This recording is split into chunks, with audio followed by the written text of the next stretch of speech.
Hello, my name is Conan Elliott and I'm Director of Instruction here at Camas Meadows Golf Club in Camas, Washington. Today we're going to talk about how to create spin in a golf swing.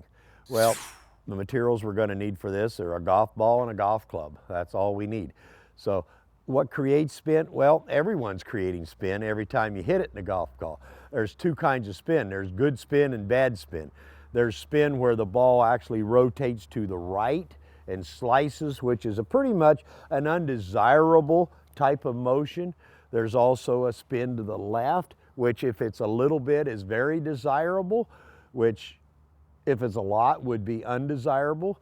Then there's the true backspin in a golf ball. That's what most people's interested, how much backspin they can put on in a golf ball. Well, every time you hit a golf ball with an iron and the ball goes into the air, it has backspin on it. The tour player's ball hits the green, bounces once, and then spins backwards. The average player's golf ball hits the green, bounces forward, and continues to roll on forward. The reason for that is very simple in that the number of revolutions that the golf ball is actually making. In other words, the golf ball is spinning backwards. It's turning backwards as you hit it. But if it doesn't have enough revolutions, if it's not spinning fast enough, then when it hits that green, those revolutions go away and it runs forward. The good player will have enough revolutions on that ball spinning backwards that it'll hit the ground and back up. The reason for that is three reasons.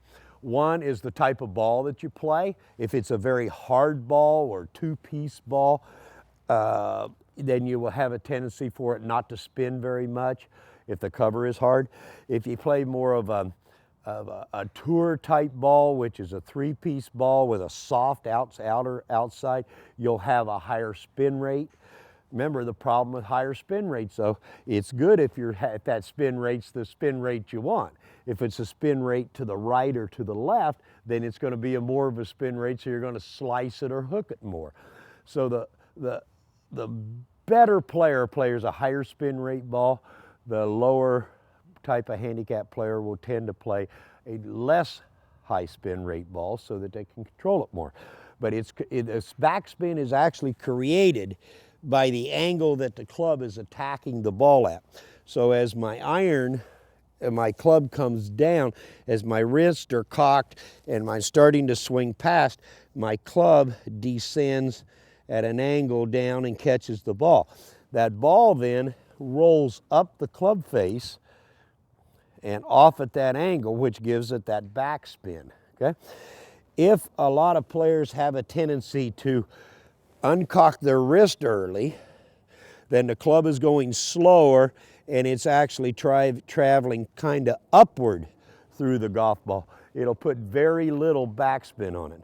So the true way to put good backspin on a golf ball is to hold our wrist quiet and catch it on the downswing.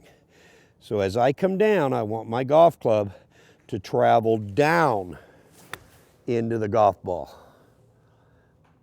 It's got to come here, strike, then down. If I flip, my club comes up over it. This is Conan Elliott, and that's how to put spin on a golf ball in golf.